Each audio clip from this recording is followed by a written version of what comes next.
part. Ito mga pinag-uusapan that women, wives should be submissive to their husbands. Ano ang opinion mo? My point of view with that is, yes, it was taught to us as well that wives should be submissive to their husbands, but to a certain extent, di ba?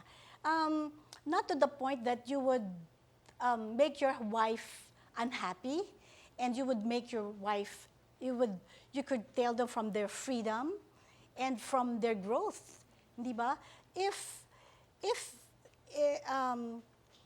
that happens, na your wife is not growing anymore because they are submissive to you, parang unfair naman sa wife. Hindi diba? blind Kawawa. submission.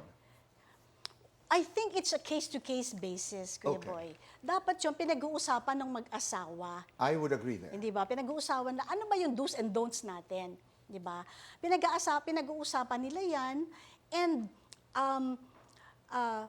mag-a-adjust din dapat yung husband, 'di ba? Kasi nung araw talagang be submissive kasi yung mga wives, wala silang mga trabaho noon, 'di ba? During the olden days, ganon. Pero ngayon, iba na 'di ba? Ang mga babae may mga trabaho na.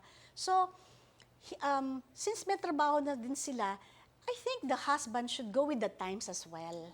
Diba? They should also adjust, and they should give freedom to their wives to choose what kind of career or to be happy with what they want to do. Because as I said earlier, kawawa naman yung mga wives. Ganun. Kasi hindi na uso ngayon ang authoritarian, di ba? Parang luma na yon, and parang kang dictator, di ba? You dictate everything to your wife. Kawawa naman yung mga wives. At nag-evolve ang mga bagay na ganito. Yes, di ba? Kung You noon may dahilan yun, pero ngayon, iba na. Iba na. I like the way you present it. Yes.